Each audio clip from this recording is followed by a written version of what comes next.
प्यारे विश्वासियों, आप सबों को मेरा प्यार भरा जय यीशु। उम्मीद करता हूं आप सब सुरक्षित होंगे, स्वस्थ होंगे। ईश्वर की कृपा आप सबों पर बनी रहे। आज पास्का का चौथा रविवार है और आज माता कलीसिया हमारे सामने मनन चिंतन करने के लिए पवित्र धर्म ग्रंथ का एक बहुत ही सुंदर अंश हमारे सामने पेश करती है। वो है प्रभु यीशु भेड़शाला का दरवाजा और प्रभु यीशु हमारा भला चरवाहा। आज कोविड-19 के कोहराम के माहौल में हर कोई अपने को असुरक्षित व डरा हुआ महसूस करता है। स्वास्थ्य का डर, व्यापार धंधे के खोने का डर, नौकरी खोने का डर, भविष्य को लेकर अनिश्चितता व भय।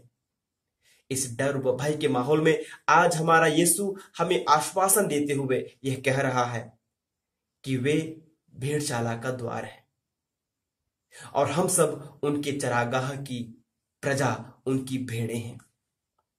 यदि यीशु हमारा चरवाहा है और हम उनकी भेड़ें हैं तो हमें किसी भी मुसीबत से, किसी भी परेशानी से न तो डरना चाहिए और न ही घबराना चाहिए। प्यारे मित्रों, एक बार एक पिताजी अपने 7 साल के बेटे के साथ नदी पार कर रहा था। उसने अपने बेटे से कहा, बेटा मेरा हाथ कस के पकड़ लो और मेरे पीछे पीछे संभाल के चलते रहो। कुछ कदम आगे बढ़ने के बाद जब पानी का बहाव तेज होने लगा तो बेटे ने अपने पिताजी का हाथ छोड़ दिया। चिंतित व परेशान पिता चिल्लाए, मेरा हाथ मत छोड़ बेटा, नहीं तो पानी का बहाव तुम्हें बहा ले जाएगा। बेटे ने कहा, नहीं पापा, मुझे डर लग रहा है। मुझे डर लग रहा है कि कहीं मेरी पकड़ ढीली न पड़ जाए और मैं आपका हाथ न छोड़ दूं। इसलिए आप मेरा हाथ पकड़िए और मैं जानता हूं कि भले कुछ भी हो जाएगा पर आप मेरा हाथ कभी नहीं छोड़ेंगे। मैं कब निश्चिंत या बेफिक्र हो सकता हूं? तभी जब मुझे पता होता है कि जिसने मेरा हाथ पकड़ा है वह मुझसे शक्तिशाली है। मैं तब नहीं डरूंगा जब मुझे पता है कि मुझे थामने वाला हाथ मेरे नाजुक व कमजोर हाथों से ज्यादा ताकतवर है।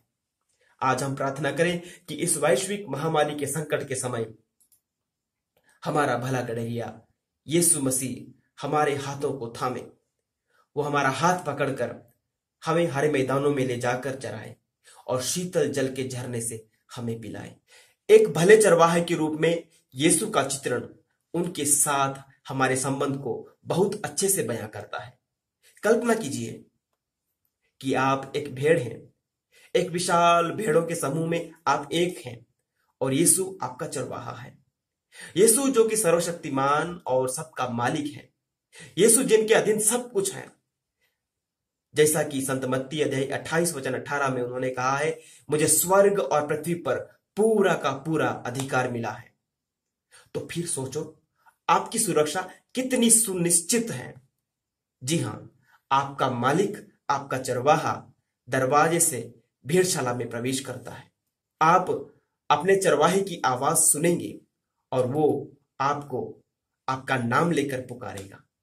वो आपका मार्गदर्शन करेगा और आपके आगे आगे चलेगा ताकि आपके मार्ग में आने वाली हर बाधा, हर मुसीबत को वो आपके रास्ते से हटा सके।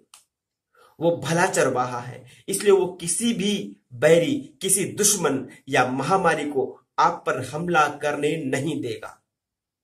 वो उसे नष्ट करने के लिए आपसे आगे आगे चलता है। हमारी सुरक्षा सुनिश्चित करने के लिए वह आने वाली हर मुसीबत व समस्या को अपने ऊपर ले लेगा। जैसा कि ईसाया अध्याय 53 वचन 4 में लिखा है, वह हमारे ही रोगों को अपने ऊपर लेता था और हमारे ही दुखों से लदा हुआ था। जी हां, मुझे और आपको बचाने के लिए हमारा यीशु खुद को कुर्बान कर देता है। यीशु कहते हैं, मैं इसलिए आया हूं कि वे जीवन प्राप्त करें, बल्कि परिपूर्ण जीवन प्राप्त करें। एक विश्वासी होने के नाते हमें प्रभु यीशु को भेड़शाला के सच्चे दरवाजे के रूप में स्वीकार करना होगा। यीशु हमारी मुक्ति का द्वार है। यीशु उनसे हमें आगाह करते हैं जो द्वार से नहीं आते और भेड़ों को चुरा कर ले जाते हैं, उन्हें मारते और उन्हें नष्ट करते हैं।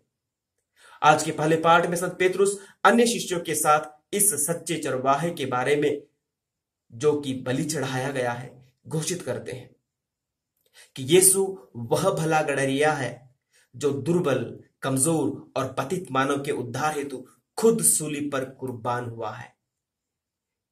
यह सुनकर लोग पेतरुस से पूछते हैं, तो हमें क्या करना चाहिए? इस पर पेतरुस ने उनसे कहा, आप में से हर कोई पश्चाताप करे और बपतिस्मा ग्रहण करे। करीब 3000 लोगों ने उस दिन बपतिस्मा ग्रहण किया, अपना जीवन बदला, उन्होंने पश्चाताप किया, सच्चे पश्चाताप के साथ बपतिस्मा ग्रहण किया और यीशु के द्वारा प्रदत्त उद्धार के वे भागीदार बन गए। संत पेतरुस ने उन्हें सुसमाचार सुनाया, उन्होंने प्रभु यीशु के वचन को उन्हें सुनाया, भले चरवाहे की वाणी उन्हें सुनाई और सच्चे व भले चरवाहे की वाणी को पहचान कर वे भटकी हुई भेड़ें उनके पास चली आई। यही है एक सच्चा पश्चाताप, यही है मन परिवर्तन, यही है मसीह बनने का सच्चा अर्थ। प्रभु यीशु हमारा सच्चा, अच्छा व भला चरवाहा है। क्या हम उनकी सच्ची व अच्छी भेड़ें हैं? क्या हम उनकी आवाज सुनकर उनके पीछे दौड़े चले जाते हैं? क्या हम उनकी आवाज सुनकर उनके पीछे, उनके पास दौड़ी चली जाने वाली भेड़ें हैं? क्या हमारे कान हमें प्रेम करने वाले भले चरवाहे की आवाज को सुनने के लिए हमेशा खुले रहते हैं? क्या हमारे भले गडरिये के वचन हमें आनंद व हमारी आत्मा को सुकून पहुंचाते हैं? या फिर हम इस सांसारिक धोखेबाज, लुटेरे अथवा चोर की मसालेदार आवाज, उसकी चिकनी चुपड़ी बातें, उसकी बहकाने वाली बातें सुनते व सांसारिकता में सुख पाते हैं? क्या हम शैतान की, उसकी बुराई की बातों को सुनने और बुराई के कर्मों को करने के लिए अपने आप को, अपने शरीर को, अपने शरीर के अंगों को, हमारी आंखों को, हमारे कानों को दे देते हैं? प्रभु यीशु कहते हैं, मेरी भेड़ें मेरी आवाज पहचानती है। प्यारे विश्वासियों, इस लॉकडाउन व कोरोना का कहर झेलने के लिए हम अकेले व निस्सहाय नहीं हैं। कोरोना व उससे भी बड़ी व गंभीर समस्या के ऊपर अधिकार रखने वाला यीशु विपत्ति के समय हमारा हाथ थामेगा, यदि हम उनकी आवाज को सुने व उनके पास जाएं। ये वक्त है उनके करीब आने का, ये वक्त है उनसे घनिष्ठता का रिश्ता जोड़ने का, ये वक्त है उनका सामर्थ्य अपने जीवन में देखने का। आइए हम कोरोना के विरुद्ध ये लड़ाई अपने सामर्थ्य व बल से न लड़कर अपना हाथ यीशु के हाथ में दे दें। वो मौत की घाटी से भी हमें सुरक्षित निकाल लेगा। आमीन।